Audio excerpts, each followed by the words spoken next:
Everyone, welcome back to my foundation classes your time classroom. तो guys, अभी हम लोग का टाइम हो चुका है, रात के 8 बज चुके हैं और डेली हम लोग इसमें क्या करते हैं, हम लोग लगाते हैं एक सेट जो आने वाले दरोगा एग्जाम के मद्देनजर रखते हुए आपका ये सेट बनाया गया है। ठीक है, लेकिन आने वाले किसी भी एग्जाम के लिए जो यहाँ पे भी जीके पूछे जाते हैं उन सभी जगहों के लिए इनका क्वेश्चन यानी इस सेट का क्वेश्चन वैलिड है और बहुत ही अच्छे लेवल के क्वेश्चन है। तो जल्दी से आप सभी जुड़ जाओ और फिर हम लोग स्टार्ट करते हैं आज का सेशन। तो चलिए स्टार्ट करते हैं आज का सेट। तो आज का हमारा पहला क्वेश्चन है, सिंधु सभ्यता के लोग निम्न जगहों में से सोना कहां से आयात करते थे? सिंधु सभ्यता के लोग कहां से सोना आयात करते थे? इन चारों ऑप्शंस में से आपको बताना है। क्या होगा आपका सही आंसर? तो यहां पे आपका सही आंसर होगा अफगानिस्तान। ठीक है, देखो सोना जो था वो अफगानिस्तान, ईरान और कर्नाटक, इन तीन जगहों से स्पेशली अफगानिस्तान और ईरान से इंपोर्ट किया जाता था। ठीक है, वहीं पे अगर सिल्वर का बात करें, चांदी का बात करें, इसको भी अफगानिस्तान, ईरान से ये लोग इंपोर्ट करते थे। ठीक है, और एक और आपसे पूछ लिया जाता है कभी कभी, तांबा, कॉपर, ये कहां से मंगाया जाता था? बलूचिस्तान, खेतड़ी और ओमान से। कहां से? बलूचिस्तान, खेतड़ी, ओमान से। यहाँ से तांबा मंगाया जाता था। और एक है लाजवर्द, ठीक है, जिसको मेसोपोटामिया से मंगाया जाता था। ये सारे चीजें हैं जिसको आपको याद रखना है, एग्जाम में आपसे पूछे जा सकते हैं।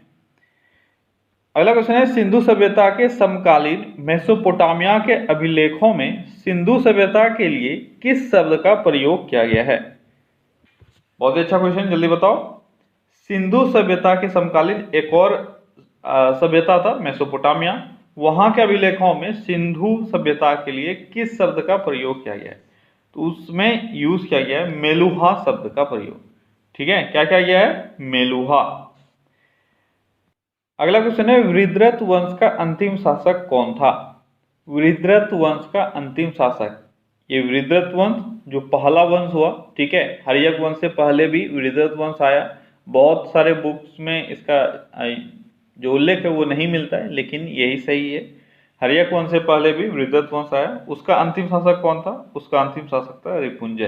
ठीक है, बस दो ही चीजें आपको याद रखनी है, वृद्धृत इसका संस्थापक था और अंतिम शासक हुआ रिपुंजय। ठीक है, और रिपुंजय की हत्या किसने की थी? देखो, वृद्धृत वंश के बाद भी एक वंश आया, लेकिन उसका उल्लेख कहीं नहीं मिलता है और वो आपको जानना भी नहीं है। बस जान लो वृद्धृत वंश के अंतिम शासक रिपुंजय की हत्या किसने की थी? तो पुलिक ने किया था इसका हत्या। ठीक है, पुलिक फिर शासन करने लगा। इसका कोई स्पेशल वंश का उल्लेख यहाँ पे नहीं मिलता है। कौन था पुलिक, नहीं था, ये सब उल्लेखित नहीं है। पुलिक, उसके बाद फिर पुलिक के पुत्र ने शासन किया और पुलिक के पुत्र की हत्या की भट्टिया ने। किसने की? भट्टिया ने। ठीक है, अब भट्टिया आपको याद क्यों रखना है? क्योंकि हर्यक वंश का संस्थापक कौन है? बिंबिसार। ठीक है, और बिंबिसार के पिताजी का नाम था भट्टिया। ठीक है, तो पुलिक के पुत्र की हत्या की भट्टिया ने और भट्टिया पुत्र बिंबिसार ने हर्यक वंश की स्थापना की, जिसको हम लोग पहला वंश मानते हैं 16 महाजनपद के खालकर। ठीक है, तो ये आपको याद रखना है। अगला क्वेश्चन है, निम्न में से बिंबिसार का अन्य नाम क्या था?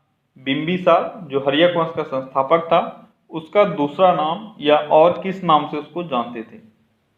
किस नाम से जानते थे? तो श्रेनिक के नाम से। ठीक है, उसका उपनाम जो था वो था श्रेनिक।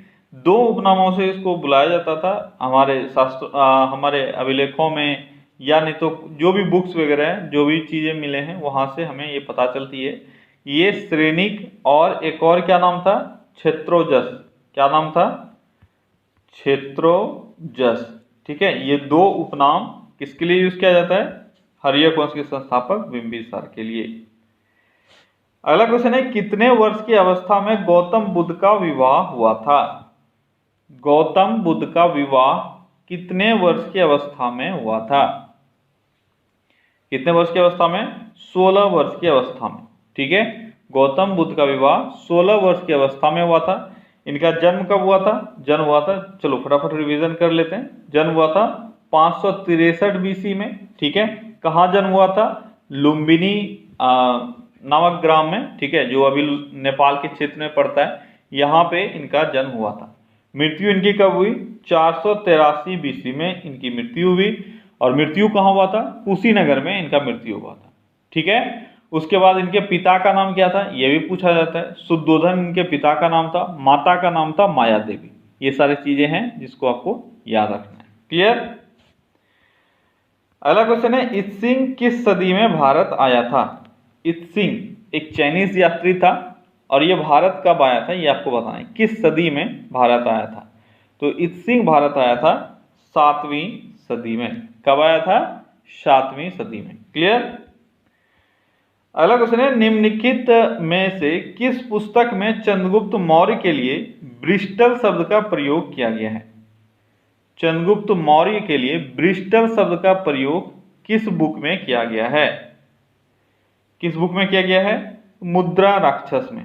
ठीक है, मुद्रा राक्षस, इसके रचयिता कौन है? विशाखदत्त इसके रचयिता हैं। और इस बुक में चंद्रगुप्त मौर्य के लिए ब्रिस्टल शब्द का प्रयोग किया गया है। अगला क्वेश्चन है, निम्न में से किस विदेशी यात्री को नीति का पंडित कहा जाता है? नीति का पंडित किस विदेशी यात्री को कहा जाता है? नीति का पंडित किसको कहा जाता है? तो ये कहा जाता है वैन-त्सांग को। ठीक है, वैन-त्सांग का 2-3 उपनाम है, जैसे यात्रियों का राजकुमार। अगर आपसे पूछा जाए यात्रियों का राजकुमार किसको कहा जाता है, तो वो भी होगा वैन-त्सांग। ठीक है, दूसरा एक मैंने बताया अभी, नीति का पंडित, ये भी है वैन-त्सांग। और एक और यूज किया जाता है वर्तमान शाक्य मुनि। क्या यूज किया जाता है? वर्तमान शाक्य मुनि। ये 3 हैं जिसको आपको याद रखना है, कोई भी आपसे पूछा जा सकता है। पहला मैंने क्या बताया? यात्रियों का राजकुमार। दूसरा मैंने क्या बताया? नीति का पंडित। और तीसरा मैंने क्या बताया? तीसरा मैंने बताया वर्तमान शाक्य मुनि। ये सभी वैन-त्सांग को कहा जाता है। अगला क्वेश्चन है, 10 कुमार चरितम के लेखक कौन हैं? 10 कुमार चरितम के लेखक कौन है? कौन है 10 कुमार चरितम के लेखक? तो 10 कुमार चरितम के लेखक हैं दांडी। ठीक है। अगला क्वेश्चन है, निम्न में से किस महाजनपद के अंतर्गत वर्तमान का मालवा क्षेत्र पड़ता था? वर्तमान में जो क्षेत्र मालवा के रूप में है, वह महाजनपद काल में कौन सा क्षेत्र के अंतर्गत आता था, कौन सा राज्य के अंतर्गत आता था? तो ये था अवंती। ठीक है, अवंती का जो क्षेत्र था वो वर्तमान में मालवा क्षेत्र में पड़ता है। अवंती की राजधानी कहाँ? अच्छा, ये मालवा है कहाँ, किस राज्य में है? अगर किसी को कंफ्यूजन हो तो ये मालवा MP में।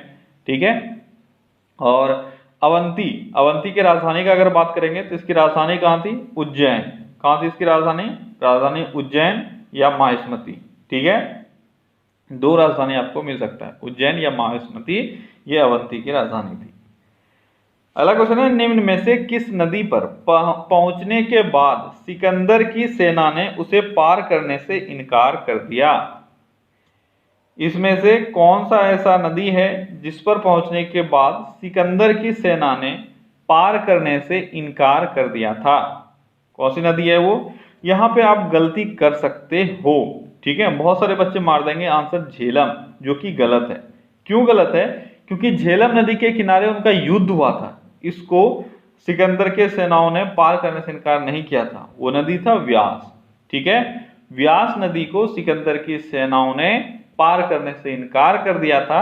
और इनका जो युद्ध हुआ था हेडिस्पीस के युद्ध के नाम से जिसको हम लोग जानते हैं, वो हुआ था झेलम नदी के किनारे।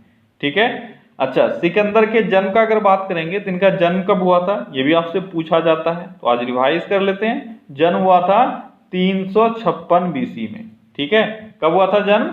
356 BC में। इनके पिता का नाम था फिलिप। ठीक है, क्या था इनके पिता का नाम? फिलिप। और इनके पिता कहाँ के शासक थे? मकदूनिया के शासक थे। ठीक है, उसके बाद अगर सिकंदर के शासन काल का हम लोग बात करेंगे, सिकंदर ने कब से कब तक शासन किया? 356 में ये जन्मे थे। 336 BC से इन्होंने शासन अपना प्रारंभ किया। 336 से लेकर 323 ईस्वी तक ये शासन सत्ता में रहे थे। ठीक है, 323 में इनकी मृत्यु हो गई थी, बेबीलोन में इनकी मृत्यु हुई थी। क्लियर? ये सारे बातें आपको याद रखनी है। इनके घोड़े का नाम भी आपसे पूछा जाता है, क्या था? बौकेफेला। क्या नाम था? बौकेफेला। ठीक है, बौकेफेला इनके घोड़े का नाम था। ठीक, चलिए बढ़ते हैं आगे। अगला क्वेश्चन है, ओदंतपुरी विश्वविद्यालय की स्थापना किसने की थी? ओदंतपुरी विश्वविद्यालय की स्थापना किसने की थी? ओदंतपुरी विश्वविद्यालय की स्थापना किसने की थी? किसने की थी? ओदंतपुरी विश्वविद्यालय की स्थापना गोपाल के द्वारा किया गया था। गोपाल जो पाल वंश का संस्थापक है, इन्होंने ओदंतपुरी विश्वविद्यालय की स्थापना की थी। ठीक है। अगला क्वेश्चन है, निम्न में से किस वायसराय ने अफगानिस्तान के संबंध में अहस्तक्षेप नीति अपनाई थी? किस वायसराय ने अफगानिस्तान के संबंध में अहस्तक्षेप नीति अपनाई थी? जल्दी से बताना है आपको आंसर। क्या होगा सही आंसर? तो सही आंसर यहाँ पे होगा लॉर्ड लॉरेंस। ठीक है, लॉर्ड लॉरेंस ने अफगानिस्तान के संबंध में, ये भी आपको याद रखना है, अफगानिस्तान के संबंध में अहस्तक्षेप नीति को अपनाया था। ठीक है, और इस नीति को क्या कहा जाता है? दूसरे नाम से भी इस नीति को जाना जाता है। किस नाम से जाना जाता है? जल्दी बताओ, अगर किसी को पता है कमेंट जल्दी जल्दी करते जाओ। इसको और किस नाम से जाना जाता है? इसको शानदार निष्क्रियता के नाम से जाना जाता है। शानदार निष्क्रियता, ठीक है, निष्क्रियता के रूप में। क्लियर है? तो शानदार निष्क्रियता इसी नीति को कहा जाता था। अच्छा, अगर हम लोग लॉर्ड लॉरेंस का बात करेंगे तो इनका कार्यकाल क्या था? इनका कार्यकाल था 1864 से लेकर 1869 तक। ठीक है, 1864 से 1869 तक ये वायसराय रहे थे। और इन्हीं के टाइम में भूटान का भी आक्रमण हुआ था। कुछ इंपॉर्टेंट चीजें हैं जिसको याद रख लेना आपको। भूटान का आक्रमण कब हुआ था? 1865 में। ठीक है, भूटान ने 1865 में आक्रमण किया था। उस वक्त के वायसराय थे लॉर्ड लॉरेंस। ठीक है, और एक और चीज, इंपॉर्टेंट चीज इनके काल में हुआ था, प्रथम समुद्री टेलीग्राफ। प्रथम समुद्री टेलीग्राफ भी 1865 में लॉन्च किया गया था और यह भारत और यूरोप के बीच में था। ठीक है, कब था? भारत और यूरोप के बीच। कहाँ था? भारत और यूरोप के बीच में। कब? 1865 में। ये दो तीन बातें हैं जिसको आपको याद रखनी है। क्लियर? अगला क्वेश्चन है, पागलपंथी विद्रोह का संबंध निम्न में से किस क्षेत्र से था? पागलपंथी विद्रोह का संबंध किस क्षेत्र से था? किस क्षेत्र से था? असम से पागलपंथी विद्रोह का संबंध था। ये लगभग 1825 से 27 के बीच में हुआ था। और कहाँ हुआ था? असम में। अगला क्वेश्चन है, 1856 में अंग्रेजों ने किस पुरानी बंदूक के स्थान पर नई एनफील्ड राइफल का प्रयोग करने का निर्णय लिया था, जिसके बाद, ठीक है, जिसके बाद भयानक सैनिक विद्रोह हुआ था? तो वो था ब्राउन बेस राइफल। कौन सा था? Brown base rifle. अगला क्वेश्चन है, 1857 की महान क्रांति में लखनऊ से भारतीय नायक कौन थे? 1857 की क्रांति में लखनऊ से भारतीय नायक कौन थे? कौन थे? तो लखनऊ से थी बेगम हजरत महल। ठीक है, बेगम हजरत महल। अच्छा, इनके सामने में अंग्रेज सेनापति कौन थे? कौन थे? तो हेनरी लॉरेंस। क्या नाम था उनका? Henry Lawrence. लेकिन ये मारा गया था। इसके बाद कौन आए थे? इसके बाद आए थे कैंपबेल। तो दो नाम आपको याद रखना है, ऑप्शन के हिसाब से आपको आंसर करना है। अगर आपके क्वेश्चन में आ गया कि बेगम हजरत महल के सामने अंग्रेज अधिकारी कौन थे, या तो हेनरी लॉरेंस मिलेगा या कैंपबेल मिलेगा। ठीक है। अगला क्वेश्चन है, बंगाल विभाजन कब से प्रभावी हुआ था? बंगाल विभाजन कब से प्रभावी हुआ था? तो बंगाल विभाजन 16 अक्टूबर 1905 से प्रभावी हुआ था। अब आप सभी को पता है बंगाल विभाजन 1905 में हुआ था, लेकिन डेट कितना इंपॉर्टेंट है वो यहां से आपको पता चलेगा। इसलिए मैं बोलता हूं, जब भी पढ़ो थोड़ा सा पेशेंस रख के, थोड़ा कम ही पढ़ो लेकिन अच्छा पढ़ो। ठीक है, अगर आप एक बार अच्छे से पढ़ लोगे तो फिर आपको बस रिवीजन का जरूरत रहेगा, बार बार आपको रटना नहीं पड़ेगा। तो जिस किसी को भी ये पूरा स्टोरी याद है वो आसानी से इसको कर पाएंगे। ठीक है, तो बंगाल विभाजन कब से प्रभावी हुआ था? डेट क्या था? 16 अक्टूबर था 1905 का। ठीक है, इस दिन से प्रभावी हुआ था। अगला क्वेश्चन क्या है? अगला क्वेश्चन है, 1919 में हुए जालियांवाला बाग हत्याकांड से संबंधित निम्न प्रश्नों पर विचार करें और बताएं निम्न कूट में क्या सही है। निम्न कथनों पर विचार करें, प्रश्न नहीं होगा यहाँ पे, कथन होगा। ठीक है, तो 4 स्टेटमेंट आपको दिया हुआ है, आपको सबसे पहले सारे स्टेटमेंट्स को पढ़ना है, फिर बताना है क्या होगा सही आंसर। तो चलो स्टेटमेंट्स पढ़ते हैं आपके लिए, मैं पढ़ देता हूं। जालियांवाला बाग हत्याकांड 13 अप्रैल 1919 को अमृतसर में हुआ था। दूसरा है जालियांवाला बाग हत्याकांड में हंसराज नामक भारतीय ने जनरल डायर का सहयोग किया था। तीसरा है जालियांवाला बाग हत्याकांड के बाद अंग्रेजों ने हंटर कमेटी का गठन किया था, जिसमें 5 अंग्रेज व 3 भारतीय सदस्य थे।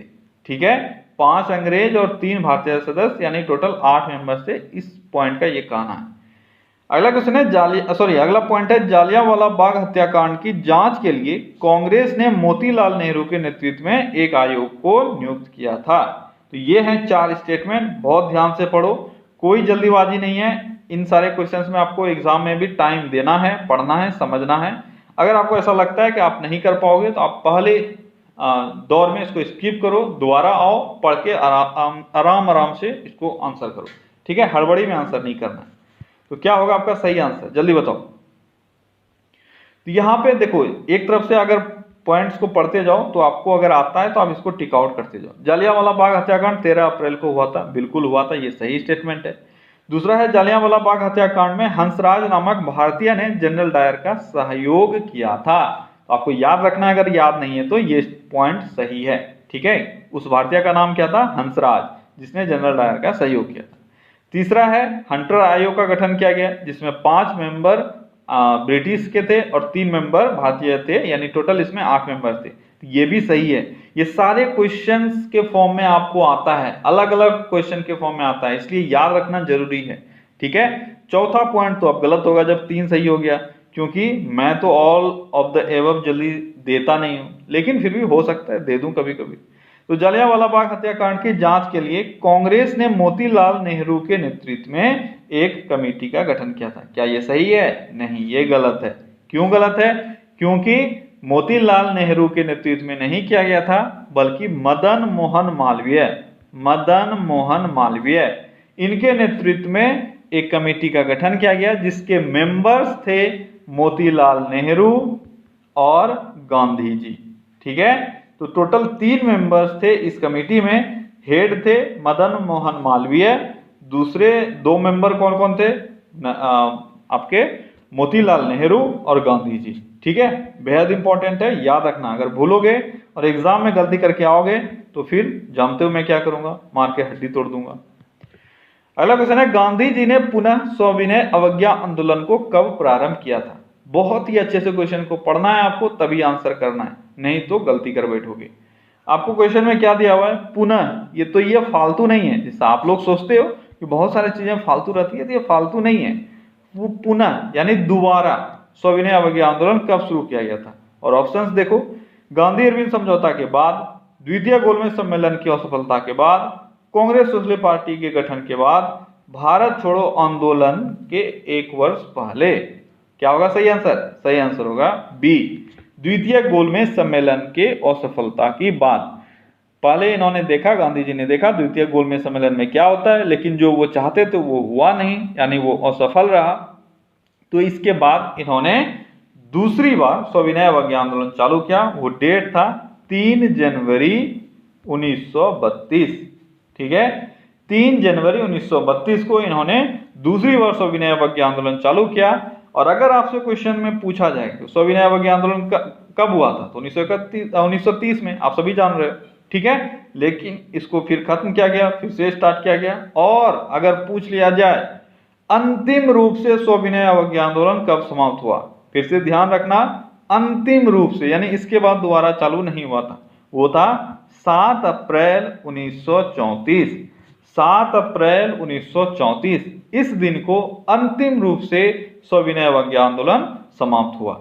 ठीक है, अगला क्वेश्चन है निम्न में से किस महान व्यक्ति का बचपन का नाम मूल शंकर था।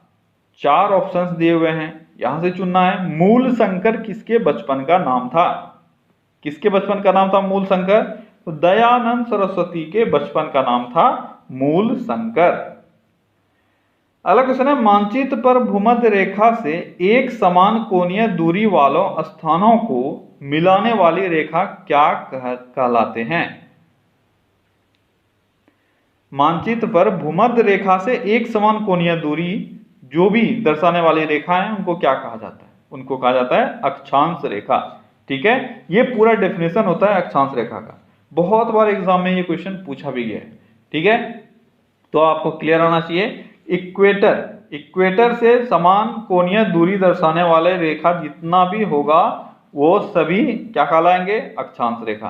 दो अक्षांश रेखाओं के बीच में दूरी कितना होता है? 111 किलोमीटर। कितना होता है? 111 किलोमीटर। अगला क्वेश्चन है, विश्व की सबसे ऊंचाई पर स्थित सक्रिय ज्वालामुखी कौन सी है? विश्व की सबसे ऊंचाई पर स्थित सक्रिय ज्वालामुखी कौन सी है? यह है ओजस डेल सलाडो।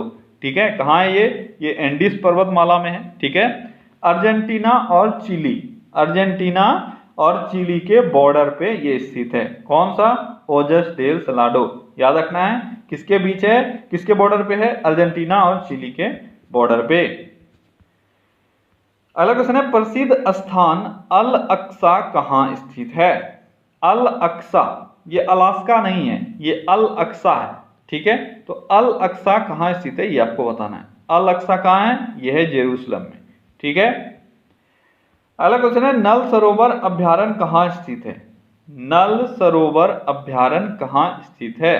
तो नल सरोवर अभ्यारण्य गुजरात में स्थित है। अगला क्वेश्चन है, बाबा साहेब अंबेडकर अंतरराष्ट्रीय हवाई अड्डा कहाँ स्थित है? बाबा साहेब अंबेडकर अंतरराष्ट्रीय हवाई अड्डा। ये सारे क्वेश्चंस मैंने वन लाइनर में पढ़ाए हुए हैं। अगर फिर भी आपको याद नहीं है या आपने नहीं पढ़ा है तो ये आपकी मजबूरी हो सकती है, बेवकूफ़ी हो सकती है या नादानी हो सकती है। जो आपको समझना है आप समझ लो, लेकिन आप खुद ही अपने एग्जाम से दूर होते जा रहे हो, अपने रिजल्ट से दूर होते जा रहे हो अगर रेगुलर क्लास नहीं करते हो तो। क्या है? बाबा साहेब अंबेडकर अंतरराष्ट्रीय हवाई अड्डा कहाँ है ये है नागपुर में। ठीक है, अगला क्वेश्चन है, निम्न में से किस जगह से रावी का उद्गम हुआ है?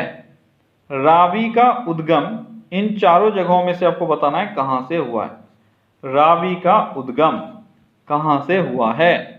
तो रावी का उद्गम रोहतांग दर्रा से हुआ है। कहां से हुआ है? रोहतांग दर्रा से। यह हिमाचल प्रदेश में स्थित है रोहतांग दर्रा। कहाँ हिमाचल प्रदेश में? कहाँ? तो कांगड़ा जिले में। ठीक है, कांगड़ा जिले में स्थित है रोहतांग दर्रा, वहीं से रावी नदी का उद्गम हुआ है। अगला क्वेश्चन है, भारत के पश्चिम तट पर गोवा से कर्नाटक के मंगलूर तक का तटीय क्षेत्र क्या कहलाता है? बहुत ही अच्छा क्वेश्चन। भारत के पश्चिमी तट पर गोवा से कर्नाटक के मंगलूर तक का तटीय क्षेत्र क्या कहलाता है? यह कहलाता है कैनरा तट। क्या कहलाता है? कैनरा तट कहलाता है। आप जानते हो पश्चिमी तट और पूर्वी तट ये है। ठीक है, जनरली हम लोग क्या बोल देते हैं? पश्चिमी तट का नाम हम लोग मालाबार तट के नाम से जानते हैं और पूर्वी तट को हम लोग कोरोमंडल तट के नाम से जानते हैं। लेकिन ये जो मालाबार तट है, ठीक है, इसको हम लोगों ने 3 सेक्टर में डिवाइड किया है। ठीक है, उसी तरह से जो कौन सा है ये कोरोमंडल है, इसको भी हम लोगों ने 3 सेक्टर में या 2 सेक्टर में, कहीं आपको 3 मिलेगा कहीं 2 मिलेगा, इस तरह से हम लोगों ने डिवाइड किया। तो आज हम लोग इसके बारे में चर्चा नहीं करेंगे, सिर्फ वेस्टर्न घाट के बारे में चर्चा करेंगे। तो एक है आपका गुजरात से गोवा। ठीक है, गुजरात से गोवा वाले क्षेत्र को कोंकण बोला जाता है। क्या बोला जाता है? यहाँ पे आपका है, मैं ये बताता हूँ यहाँ पे।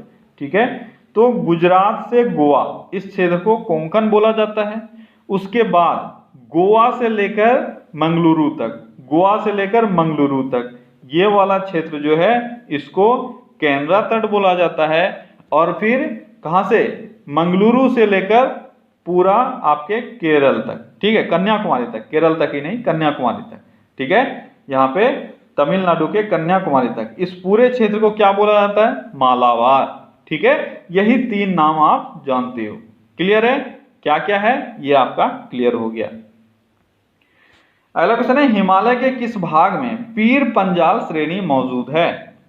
हिमालय के किस भाग में? हिमालय के टोटल 3 भाग हैं। ठीक है, उसमें से किस भाग में पीर पंजाल श्रेणी अवस्थित है? किस भाग में अवस्थित है? ये हिमाचल में अवस्थित है। ठीक है। कौन कौन सा 3 भाग है? हिमाद्री है, हिमाचल है और शिवालिक है, ठीक है। अब एक और क्वेश्चन यहाँ से खास क्वेश्चन पूछा जाता है। एक तो इस तरह के क्वेश्चन पूछे जाएंगे, आपको दे दिया जाएगा, कोई श्रेणी दे दिया जाएगा, कोई हिल स्टेशन दे दिया जाएगा, ठीक है, और पूछ लिया जाएगा ये कहाँ है। अच्छा, एक चीज याद रखना, हिल स्टेशन अगर आपसे पूछा जाए और अगर आप आंसर नहीं जानते हो, क्या मैंने बोला, अगर हिल स्टेशन आपसे पूछा जाए और आप आंसर नहीं जानते हो, आपको तुक्का लगाना है, तो आप हिमाचल पे मारोगे तुक्का अपना, ठीक है, क्योंकि मैक्सिमम जो हिल स्टेशन हैं वो हिमाचल श्रेणी में ही है, ठीक है, ये आपको याद रखना है। अच्छा, यहां से एक और खास क्वेश्चन आपसे पूछा जाता है, इसको अच्छे से याद रखना, ठीक है। हिमाद्री है, उसके बाद है हिमाचल, ठीक है। तो आपसे क्वेश्चन पूछा जाता है हिमाद्री और हिमाचल के बीच में कौन सी रेखा है, या दोनों को अलग करने वाले पोर्शन को क्या कहा जाता है? इसको क्या कहा जाता है? इसको कहा जाता है मेन सेंट्रल थ्रस्ट। ये अगर नहीं आता है आपको तो नोट डाउन कर लो कहीं पे, आपसे क्वेश्चन यहां से बनता है, बहुत अच्छा क्वेश्चन है। मेन सेंट्रल थ्रस्ट, आपसे ये भी पूछा जाता है मेन सेंट्रल थ्रस्ट हिमालय में कहाँ स्थित है? तो ये हिमाद्री और हिमाचल के बीच स्थित है, ठीक है। तो हिमाद्री को कौन हिमाचल से अलग करता है? तो मेन सेंट्रल थ्रस्ट, या एमसीटी भी इसको कई बार लिखा जाता है, ठीक है। दूसरी बात मैंने बता दिया हिमाद्री, उसके बाद हिमाचल मैंने बता दिया। तो एक और ऐसा लाइन होगा जो हिमाचल को शिवालिक से अलग करेगा। तो हिमाचल को शिवालिक से अलग करने वाले रेखा को क्या कहते हैं? इसको कहा जाता है मेन बाउंड्री फॉल्ट। याद रखना क्या है? Main boundary fault. तो 2 टर्म आपको याद रखना है, अगर नहीं है तो मेन सेंट्रल थ्रस्ट और main boundary fault. Main central thrust Himadri और हिमाचल के बीच, मेन बाउंड्री फॉल्ट हिमाचल और शिवालिक के बीच, ठीक है, याद रखना है आपको ये। अगला क्वेश्चन है क्षेत्रफल की दृष्टि से आरोही क्रम में भारत के तुरंत बाद कौन सा देश आता है? क्षेत्रफल की दृष्टि से आरोही क्रम में भारत के तुरंत बाद कौन सा देश आता है? यहां पे भी आपका मैथ चेक कर लिया गया। देखो, आरोही और अवरोही 2 क्रम लिखा जाता है। आरोही का मतलब क्या होता है? बढ़ते हुए क्रम यानी इंक्रीजिंग ऑर्डर, और अवरोही का मतलब क्या होता है? घटते हुए क्रम यानी डिक्रीजिंग ऑर्डर, ठीक है। अब बताओ, जिस किसी को भी ये प्रॉब्लम था आरोही वो समझ नहीं पा रहा है, नहीं तो वो आंसर कर लेते, तो अब मैंने समझा दिया, अब आंसर करो, क्या होगा आपका सही आंसर? अच्छा खासा क्वेश्चन है लेकिन अटका देता है आपको। क्या होगा सही आंसर यहाँ पे? यहाँ पे सही आंसर होगा आपका ऑस्ट्रेलिया, ठीक है। क्यों होगा? आप जानते हो भारत क्षेत्रफल की दृष्टि से कितनेवें स्थान पे है? 7वें स्थान पे है। तो सबसे पहले स्थान पे कौन है? सबसे पहले स्थान पे क्षेत्रफल की दृष्टि से अगर हम लोग देखेंगे तो रूस है। दूसरे स्थान पे कनाडा है, ठीक है। तीसरे स्थान पे कौन है? तीसरे स्थान पे है चीन है और चाइना है। चौथे स्थान पे कौन है? चौथे स्थान पे है यूएसए। 5वें स्थान पे कौन है? 5वें स्थान पे है ब्राजील। और 6ठे स्थान पे कौन है? 6ठे स्थान पे है ऑस्ट्रेलिया। 7वें स्थान पे है इंडिया। क्लियर? यहां तक सबको याद होना चाहिए। नहीं है तो ये आपकी प्रॉब्लम है, आपको इसको याद करना ही पड़ेगा और हमेशा याद रहना चाहिए, इसमें ना समझने वाली कोई बात नहीं है। अब पूछा गया आरोही क्रम में यानी बढ़ते हुए क्रम में, इन 7 में से देखोगे सबसे छोटा है इंडिया, इससे जस्ट ऊपर इससे बड़ा होगा ऑस्ट्रेलिया, इससे जस्ट ऊपर होगा ब्राजील। क्लियर? समझ में आया? तो आरोही क्रम में जस्ट इससे ऊपर कौन होगा? ऑस्ट्रेलिया होगा। अगर पूछा जाता आरोही क्रम में दूसरे स्थान पे कौन होगा? ब्राजील होगा। इस तरह से आप आगे बढ़ते जाओगे। अगर अवरोही क्रम में पूछा जाता भारत के जस्ट बाद कौन सा होगा, तो 8वें स्थान पे जो होगा वो मेरा आंसर होगा। और 8वें स्थान पे कौन है? अर्जेंटीना। ये 8 देशों का नाम आपको हमेशा याद रहना चाहिए। कई बार पूछा जाता है क्षेत्रफल की दृष्टि से 5वें स्थान पे कौन सा देश आता है, तो अगर आपको याद ही नहीं रहेगा ऑर्डर तो आप कैसे इसको सॉल्व कर पाओगे? ठीक है, तो 8 देशों का नाम आपको याद रहना चाहिए। अगला क्वेश्चन है भारत और चीन के बीच का सीमा रेखा कब खींचा गया था? भारत और चीन के बीच का सीमा रेखा जो है वह मैकमोहन रेखा के नाम से जाना जाता है, जिसको 1914 ईस्वी में खींचा गया था। कब खींचा गया था? 1914 में। अगला क्वेश्चन है भारत की स्थलीय सीमा की लंबाई कितनी है? भारत की स्थलीय सीमा की लंबाई कितनी है? तो बहुत सारे बच्चे यहां भी कंफ्यूज कर रहे हैं, क्या होगा उनका सही आंसर, क्योंकि इसमें अक्सर सारा चीज जो है वो पढ़ा हुआ लग रहा है आपको, आपने कहीं ना कहीं पढ़ा है, तो कंफ्यूजन तो बनता है भाई। तो क्या होगा सही आंसर? सही आंसर होगा 15,200। मैंने बार बार बताया आपको कि जब भी सीमा के बारे में पूछा जाए तो क्वेश्चन में ध्यान देना है क्या पूछा गया है।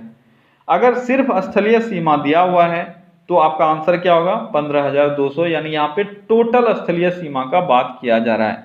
अगर मुख्य भूमि का क्षेत्र पूछा जाता, मेरे शब्दों पे ध्यान दो, मुख्य भूमि क्षेत्र यानी मैन लैंड, ठीक है, तो मैन लैंड के बारे में जब पूछा जाएगा कितना है तो वो होगा 6100 किलोमीटर। ये सारे किलोमीटर में, ठीक है, किसमें है? किलोमीटर में।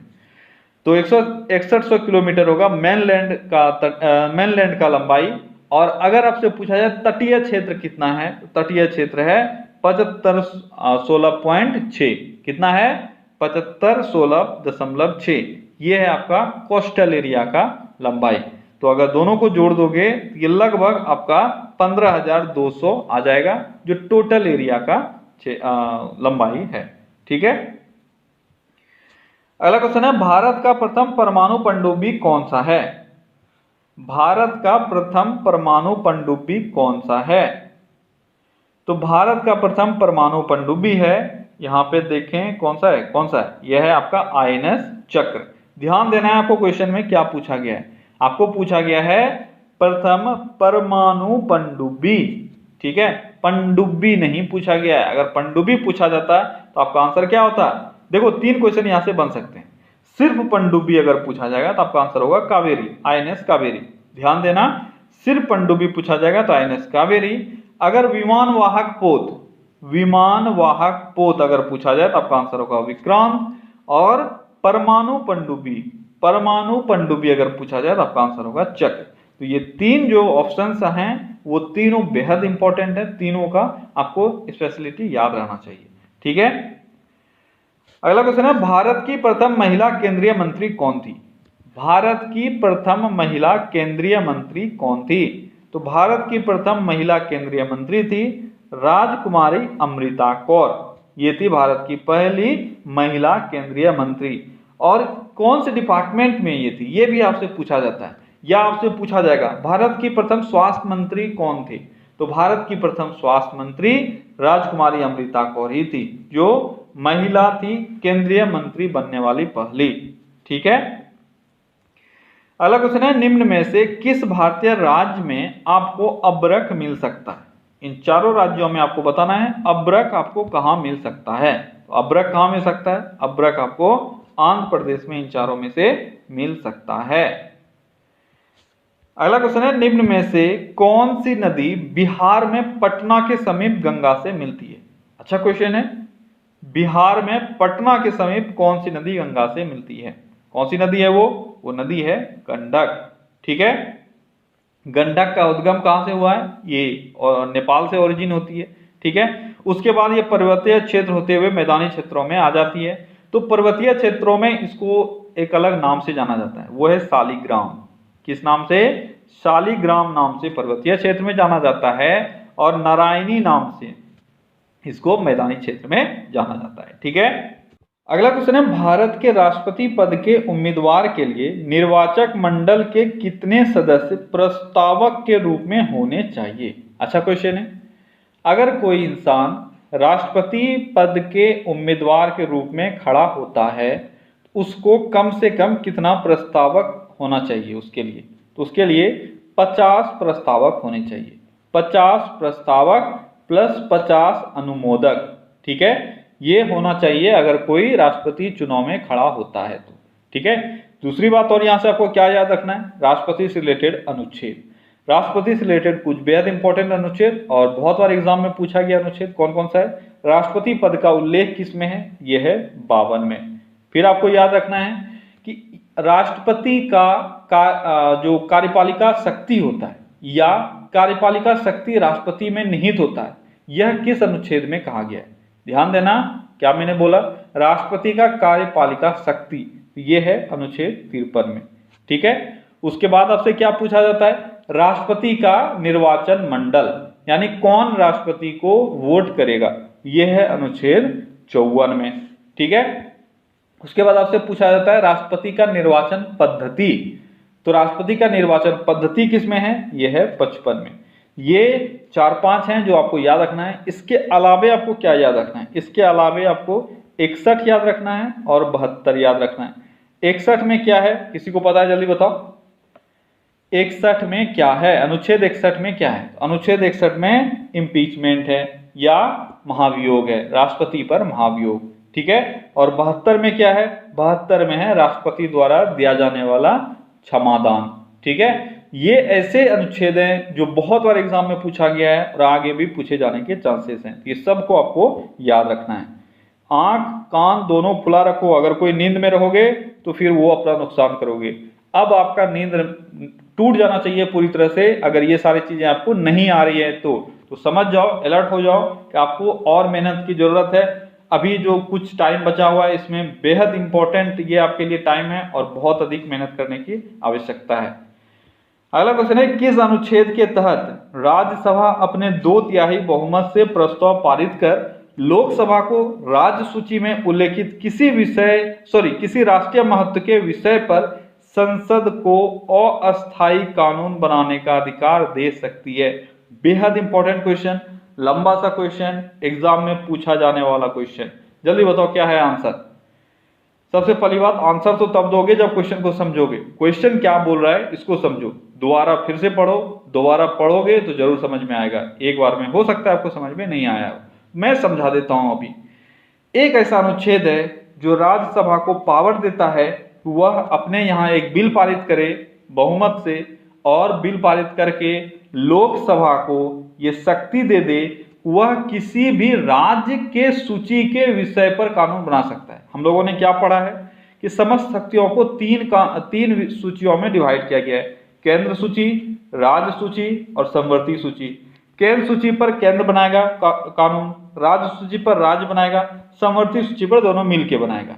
लेकिन एक अनुच्छेद है जो ये कहता है कि राज्य सूची पर भी केंद्र कानून बना सकता है कुछ स्पेशल कंडीशन के साथ, ठीक है। आपको बताना है वो कौन सा अनुच्छेद है। तो वो अनुच्छेद कौन सा है जल्दी बताओ? तो वो अनुच्छेद है 249।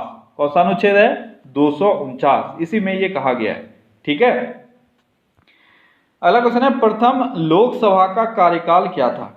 प्रथम लोकसभा का कार्यकाल क्या था? क्या था? 1952 से 1957, ये था प्रथम लोकसभा का कार्यकाल।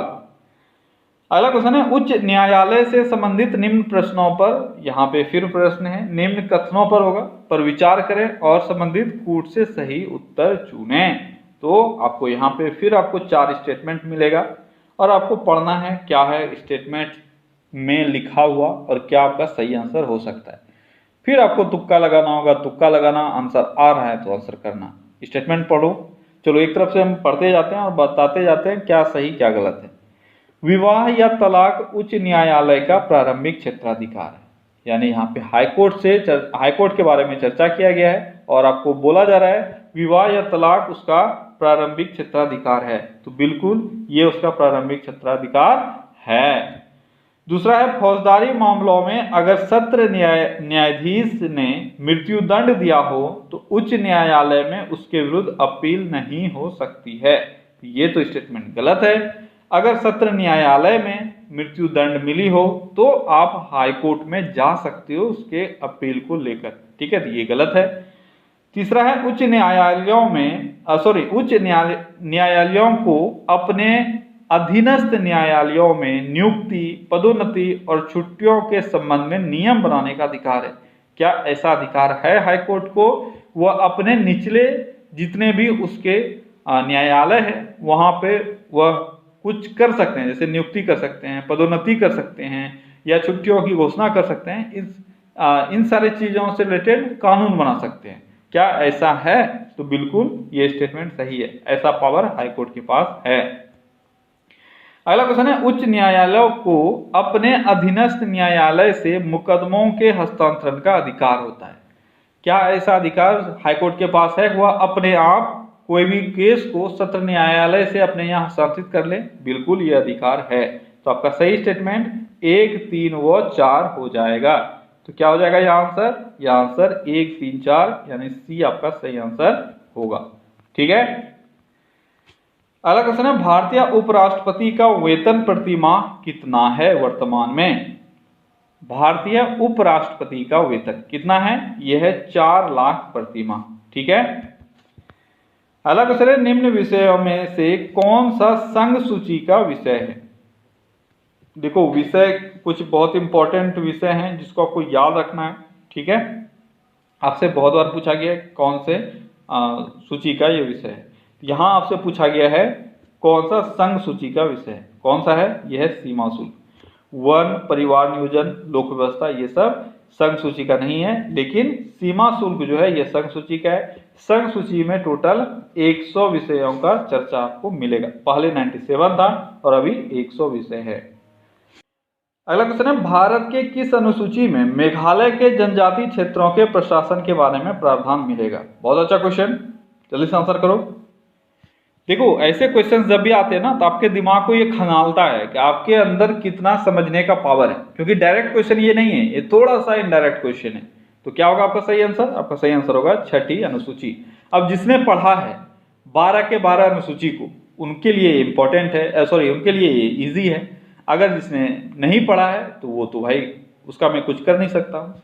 12 अनुसूचियां हैं, 12 के 12 अनुसूची को आपको याद रखना है हमेशा, कभी भी आपसे कोई क्वेश्चन पूछा जा सकता है। ठीक है। अच्छा, उसमें से 5वीं और छठी अनुसूची में क्या है, तो आज हम लोग इसके बारे में चर्चा करेंगे।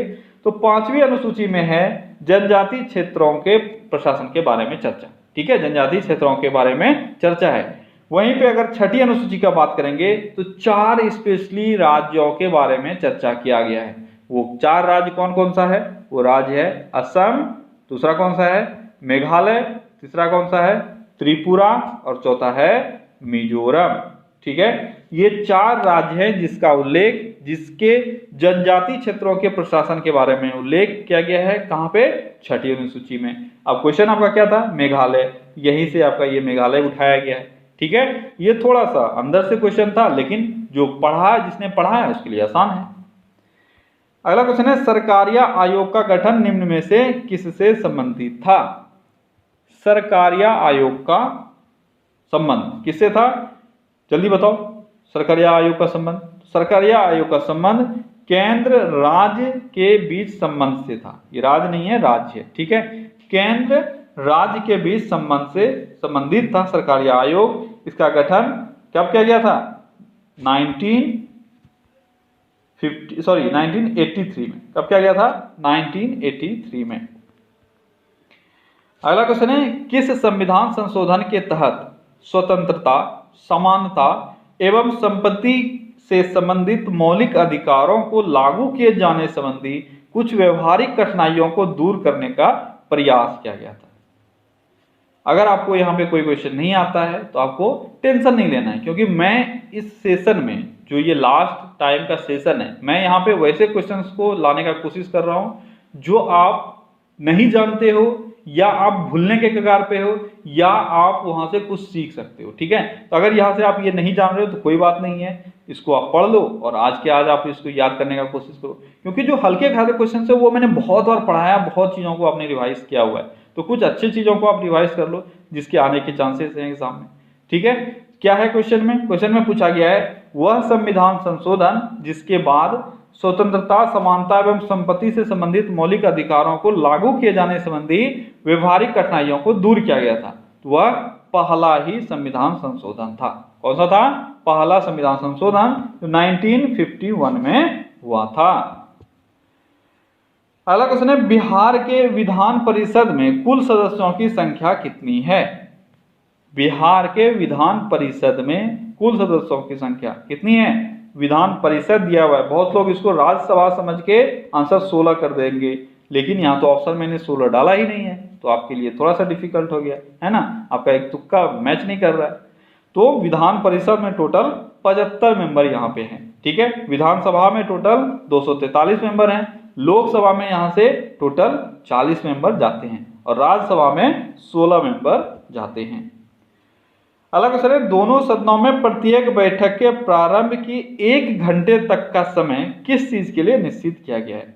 ऐसा नहीं है सिर्फ डिफिकल्ट क्वेश्चन ही है, बहुत सारे क्वेश्चन इजी भी हैं। ठीक है, कोई भी सेट मेरा होगा उसमें से 20 to 30% क्वेश्चन इजी ही होंगे, वो हमेशा रहता है, किसी भी सेट में रहता है, चाहे कितना भी टफ एग्जाम हो आपका। क्या होगा आपका सही आंसर? आपका सही आंसर होगा प्रश्नकाल। ठीक है, कोई भी सेशन स्टार्ट होता है जब, तो पहला 1 घंटा तक का समय किसको दिया जाता है? प्रश्नकाल को। ठीक है, जिसको 2020 के जो अभी सेशन होने वाले हैं, ठीक है, कोरोना काल के सेशन होने वाले हैं, इसमें प्रश्नकाल को स्थगित कर दिया है। ठीक है, अगला क्वेश्चन है, निम्न में से किस अनुच्छेद के तहत राज्यपाल के कार्यों में सहायता एवं सुझाव देने के लिए राज्यों में एक मंत्री परिषद होगा? निम्न में से किस अनुच्छेद के तहत राज्यपाल के कार्यों में सहायता व सुझाव देने के लिए राज्यों में एक मंत्री परिषद होगा, ये कहा गया है? जल्दी बताओ कौन सा अनुच्छेद है वो अनुच्छेद है 163।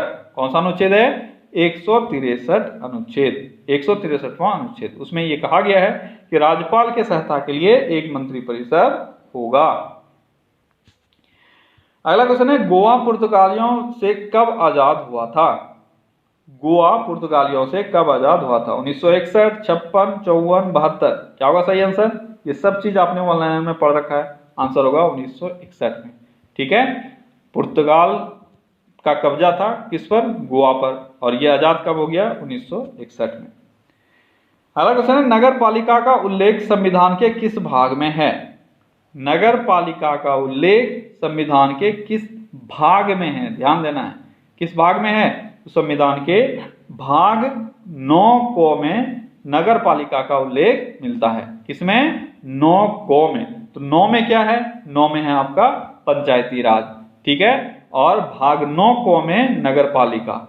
ठीक है, अगला क्वेश्चन है, संविधान सभा के सदस्यों की कुल संख्या 389 निश्चित की गई थी। इसमें ब्रिटिश प्रांतों के प्रतिनिधित्व कितने थे?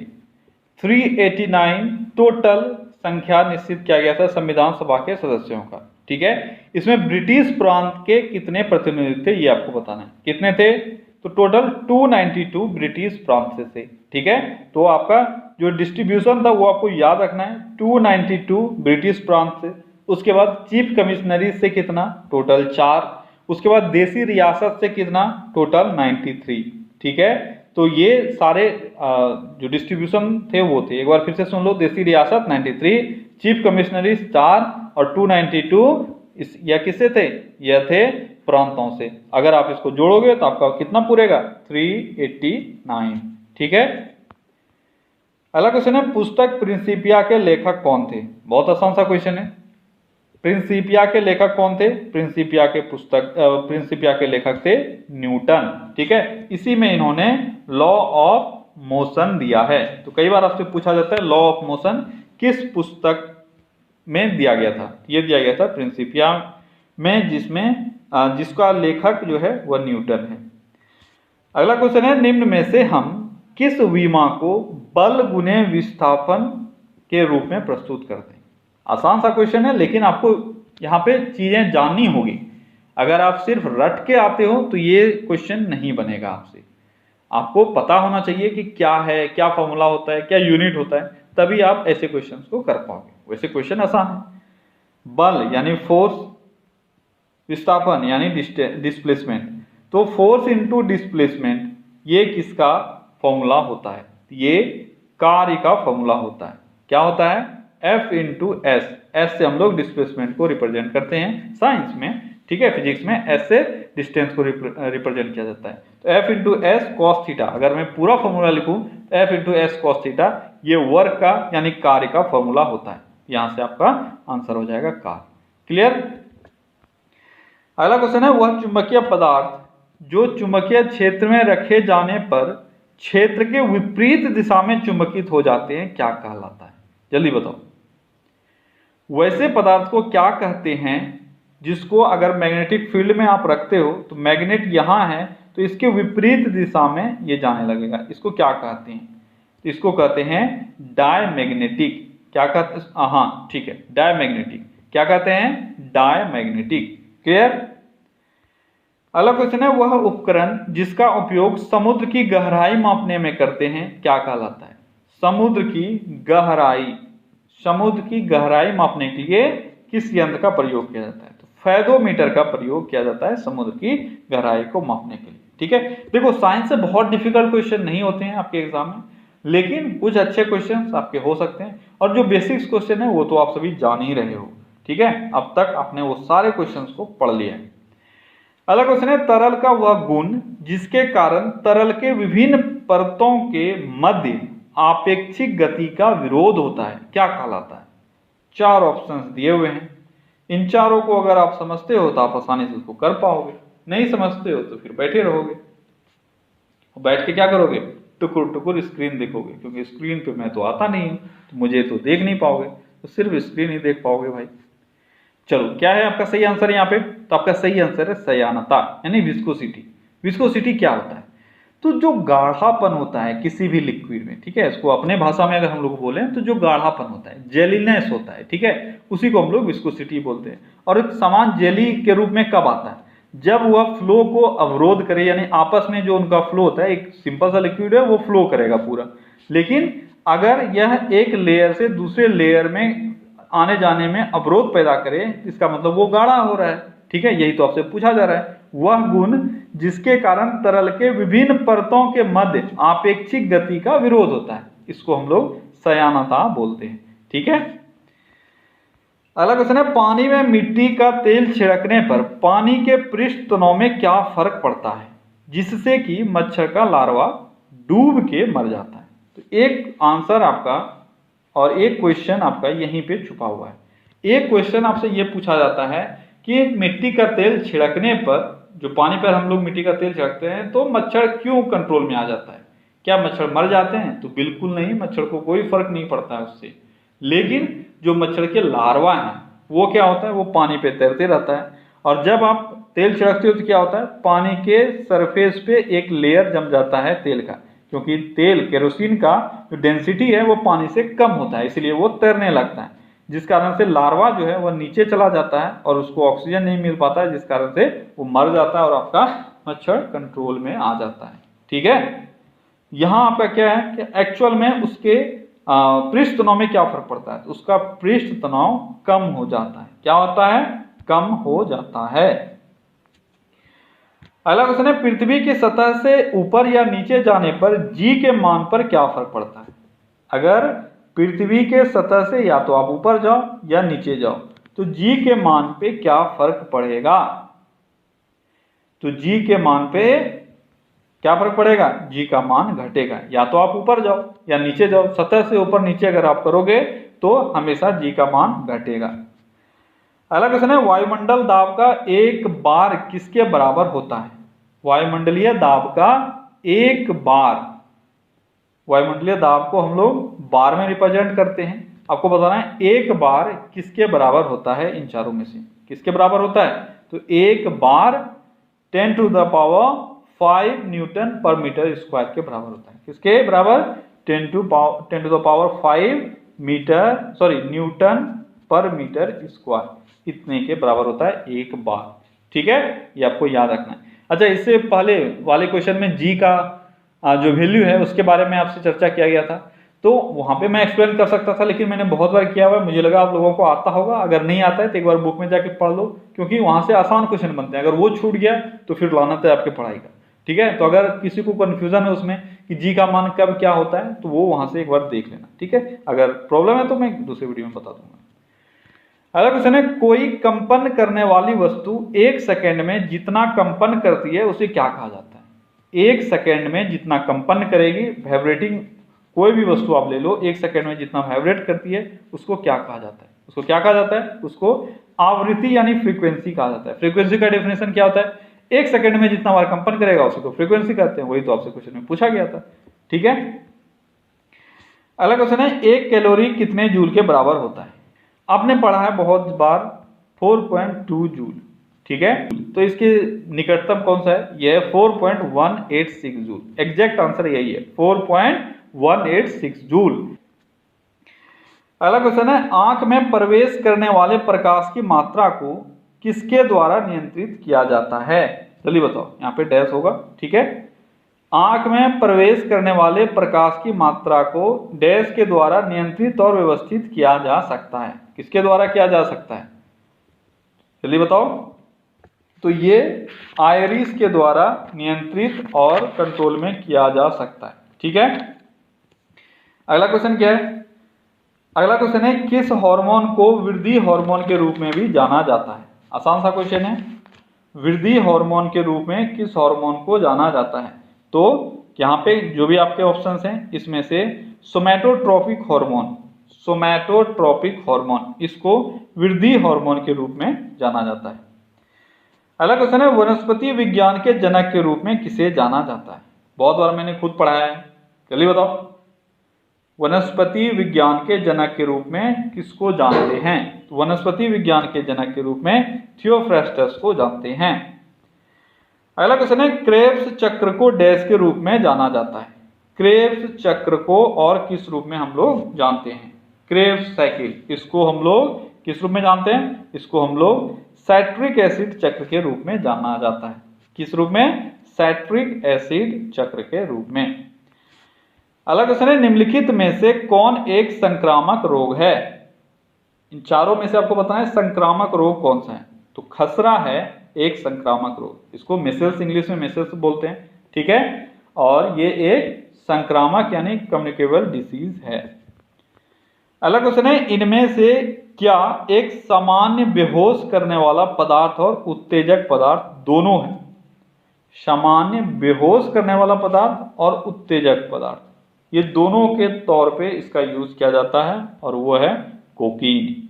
ठीक है, अगला क्वेश्चन है पेंसिल डैश से अलग है, सॉरी पेंसिलिन डैश से अलग है।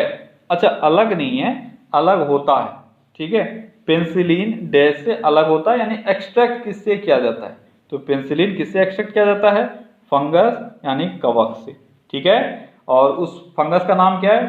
Fungi penicillium. क्या नाम है? पेंसिलियम। ठीक है, अलेक्जेंडर फ्लेमिंग ने इसका खोज किया था। अगला क्वेश्चन है जीका वायरस का वाहक कौन सा मच्छर है? जीका वायरस, जीका वायरस का वाहक कौन सा मच्छर है? तो जीका वायरस का वाहक कौन सा है? क्यूलेक्स मच्छर है। ठीक है, अगला क्वेश्चन है निम्न में से कौन सा कंकाल का एक प्रकार है? कंकाल किस प्रकार का मिल सकता है आपको? ठोस, द्रव, वाह्य या दोनों? किस रूप में आपको कंकाल मिल सकता है? तो आपको ठोस एवं द्रव के रूप में कंकाल मिल सकते हैं। ठीक है, किस रूप में? ठोस एवं कंकाल के रूप में एवं द्रव के रूप में। अगला क्वेश्चन है निम्न में से क्या विल्सन रोग का लक्षण नहीं है? विल्सन रोग का क्या लक्षण नहीं है? तो विल्सन रोग जो होता है उसमें बोलने, निगलने या शारीरिक जो भी समन्वय चीजें हैं, शारीरिक कोऑर्डिनेशन का चीजें हैं, वो सभी में प्रॉब्लम होता है। ये सही है। मांसपेशियों की कठोरता और अनियंत्रित गतिशीलता, ये भी होता है। पैरों या पेट में से तरल पदार्थ का निर्माण होना, ये भी होता है। ठीक है, पेट में तरल पदार्थ का निर्माण होने लगता है और उससे बहुत ज्यादा अनकंफर्टेबिलिटी महसूस होता है इस विल्सन रोग में। ठीक है, ये तीनों चीजें हैं। रतौंधी का उससे कोई रिलेशन नहीं है। आपका सही आंसर रतौंधी हो जाएगा। अगला क्वेश्चन है हाल ही में किस राज्य की सरकार ने आर्थिक रूप से कमजोर विद्यार्थियों के लिए अनुप्रति कोचिंग योजना शुरू किया है? अनुप्रति कोचिंग योजना किसने शुरू किया है? ये क्या गया? राजस्थान सरकार के द्वारा। अगला क्वेश्चन है हाल ही में किसने वर्ष 2021 का अंतर्राष्ट्रीय बुकर पुरस्कार जीता है? ध्यान से आपको याद रखना है, अंतर्राष्ट्रीय मान बुकर या अंतर्राष्ट्रीय बुकर। तो ये मान बुकर नहीं, अंतर्राष्ट्रीय बुकर पुरस्कार पूछा जा रहा है। ठीक है, अंतर्राष्ट्रीय बुकर पुरस्कार किसने जीता है? डेविड डियोप ने जीता है 2021 का अंतर्राष्ट्रीय बुकर पुरस्कार। मान बुकर ये नहीं है। ठीक है, और किस चीज के लिए? तो at night all blood is black, इसके लिए, इस कृति के लिए इन्होंने अंतर्राष्ट्रीय बुकर पुरस्कार जीता है।